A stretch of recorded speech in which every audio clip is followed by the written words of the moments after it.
ಎಲ್ಲ ತೀರ್ಥಂಕರರು ಉತ್ತರ ಭಾರತದಲ್ಲಿ ಹುಟ್ಟಿದ್ದಾರೆ.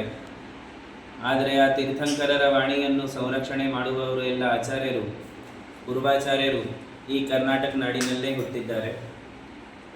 ಎಲ್ಲ ಪೂರ್ವಾಚಾರ್ಯರು ಕುಂದಾದಿ ಪ್ರಭೃತಿ ಎಲ್ಲ ಅಕಲಂಕ ವಿದ್ಯಾನಂದ, ಪೂಜ್ಯಪಾದ, ಸಮಂತಭದ್ರ, ಅದು ಅಲ್ಲದೆ ವೀರಸೇನ, ಜನಸೇನ, ಗುಣಭದ್ರ ಈ ಎಲ್ಲ ಮೂರ್ಧನ್ಯ ವಿದ್ವಾನ್ ಆಚಾರ್ಯರು ಈ ಕರ್ನಾಟಕ ನಾಡಿನಲ್ಲಿ ಹುಟ್ಟಿದರು. ಆ ಎಲ್ಲ ಗ್ರಂಥಗಳಲ್ಲಿ ಮಹಾಪುರಾಣ ಇರಲಿ, ಹರಿವಂಶ ಪುರಾಣ ಇರಲಿ, ಪದ್ಮಪುರಾಣ ಇರಲಿ, ಅದು ಅಲ್ಲದೆ ಎಲ್ಲ ಸಿದ್ಧಾಂತ ಶಾಸ್ತ್ರಗಳಲ್ಲಿ ನಾವು ನೋಡಿದರೆ ಜೈನ ಧರ್ಮದ ಪ್ರಕಾರ ಮಹಿಳೆಯರಿಂದ ಜಿನೇಂದ್ರ ಭಗವಂತರ ಅಭಿಷೇಕದಲ್ಲಿ ಯಾವುದೇ ಪ್ರಕಾರ ದೋಷಗಳು ಇಲ್ಲ.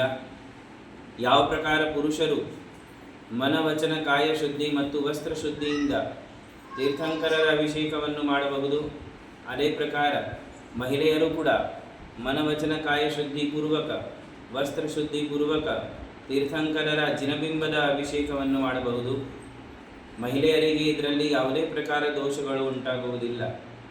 ಯಾಕಂದರೆ 4 ದಿವಸಗಳು ಬಿಟ್ಟರೆ ಮಹಿಳೆಯರು ಕೂಡ ಶುದ್ಧಿಪೂರ್ವಕ ಮುನಿಗಳಿಗೆ ಆಹಾರವನ್ನು ಕೊಡುತ್ತಾರೆ. ಮುನಿಗಳಿಗೆ ಆಹಾರವನ್ನು ಕೊಡುವುದು, ಬಸದಿಯಲ್ಲಿ ಹೋಗುವುದು, ಶಾಸ್ತ್ರಗಳನ್ನು ಮುಟ್ಟುವುದು, ಅದು ಅಲ್ಲದೆ ಜಿನೇಂದ್ರರ ಅಭಿಷೇಕವನ್ನು ಪೂಜೆಯನ್ನು ಮಾಡುವುದು, ಪಂಚಕಲ್ಯಾಣಕ ಪೂಜೆಯಲ್ಲಿ ಸೌಧರ್ಮೇಂದ್ರ ಮತ್ತು ಶಚೀಂದ್ರಾಣಿಯಾಗುವುದು, ಇದು ಎಲ್ಲ ಯಾವ ಪ್ರಕಾರ ಆಚರಣೆ ಮಹಿಳೆಯರು ಮಾಡುತ್ತಾರೆ ಅದೇ ಪ್ರಕಾರ ಮಹಿಳೆಯರು ತೀರ್ಥಂಕರರ ಬಿಂಬದ ಅಭಿಷೇಕ ಕೂಡ ಮಾಡಬಹುದು. ಅದರಲ್ಲಿ ಯಾವುದೇ ಪ್ರಕಾರ ದೋಷ ಇಲ್ಲ. ಮತ್ತು ಇದು ಆಗಮೋಕ್ತ ಇದೆ, ಶಾಸ್ತ್ರೋಕ್ತ ಇದೆ. ನಮ್ಮೆಲ್ಲ ಪೂರ್ವಾಚಾರ್ಯರು ಇದರ ಈ ಮಾತುವಿನಲ್ಲಿ ಬಹಳ ಸಮರ್ಥಕವಾಗಿ ಆಗಿದ್ದಾರೆ.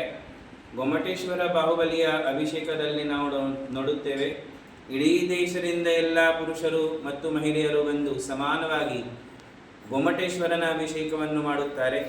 ಅದೇ ಪ್ರಕಾರ ನಾವು ನಮ್ಮ ಬಸದಿಗಳಲ್ಲಿ ಇರುವ ತೀರ್ಥಂಕರರ ಬಿಂಬಗಳ ಅಭಿಷೇಕದಲ್ಲಿ ಕೂಡ ಈ ಮಾತುವಿನ ಬಗ್ಗೆ ಯಾವುದೇ ಪ್ರಕಾರ ಸಂದೇಹವನ್ನು ಇಟ್ಟುಕೊಂಡು ನಡೆಯಬಾರದು. ಮಹಿಳೆಯರು ಕೂಡ ಅದೇ ಪ್ರಕಾರ ತೀರ್ಥಂಕರರ ಅಭಿಷೇಕ ಮಾಡಬಹುದು.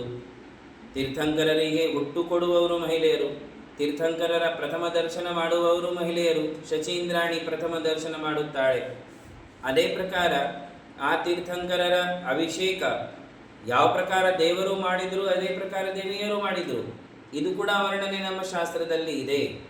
ಅದಕ್ಕೆ ಈ ಕರ್ಮಭೂಮಿಯಲ್ಲಿ ಇರುವ ಮಹಿಳೆಯರು ಕೂಡ ಶುದ್ಧಿಪೂರ್ವಕ ತೀರ್ಥಂಕರರ ಬಿಂಬದ ಅಭಿಷೇಕ ಮಾಡಬಹುದು. ಇದರಲ್ಲಿ ನಾವು ಯಾವಾಗಲೂ ಯಾವುದೇ ಪ್ರಕಾರ ಮನಸ್ಸಿನಲ್ಲಿ ಶಂಕ ಕುಶಂಕ ತರ್ಕ ಕುತರ್ಕ ಮಾಡಬಾರದು ಮತ್ತು ಇದೇ ಪರಂಪರೆಯನ್ನು ನಾವು ನಡೆಸಬೇಕು. ಇದು ಮಾಡಿದರೆ ನಮ್ಮ ಸಮಾಜದಲ್ಲಿ ಒಗ್ಗಟ್ಟು ಇರುತ್ತದೆ. ಒಗ್ಗಟ್ಟು ಅಲ್ಲದೆ ನಮ್ಮ ಮಹಿಳೆಯರಲ್ಲಿ ಸಂಸ್ಕಾರಗಳು ಇರುತ್ತದೆ ಮತ್ತು ಬೆಳೆಯುತ್ತದೆ. ಮಹಿಳೆಯರಲ್ಲಿ ಸಂಸ್ಕಾರಗಳು ಇದ್ದರೆ ಆ ಮಕ್ಕಳಲ್ಲಿ ಕೂಡ ಸಂಸ್ಕಾರ ಅವರು ಬೆಳೆಸಬಹುದು. ಅದಕ್ಕೆ ನಮ್ಮ ಸಮಾಜದಲ್ಲಿ ಜೈನ ಧರ್ಮದ ಪ್ರಭಾವನೆ ಇರಲಿ, ಒಗ್ಗಟ್ಟು ಇರಲಿ, ಸಂಸ್ಕಾರಗಳು ಇರಲಿ. ಅದಕ್ಕಾಗಿ ನಾವು ಈ ಕರ್ನಾಟಕದ ಪರಂಪರೆಯನ್ನು ಬಹಳ ಶ್ರದ್ಧಾ ಭಕ್ತಿಪೂರ್ವಕ ನಡೆಸಬೇಕು ಎಂದು ಹೇಳುತ್ತಾ ನಮ್ಮ ಮಾತನ್ನು ನಾನು ಮುಗಿಸುತ್ತೇನೆ. बोलिए महावीर भगवान की जय।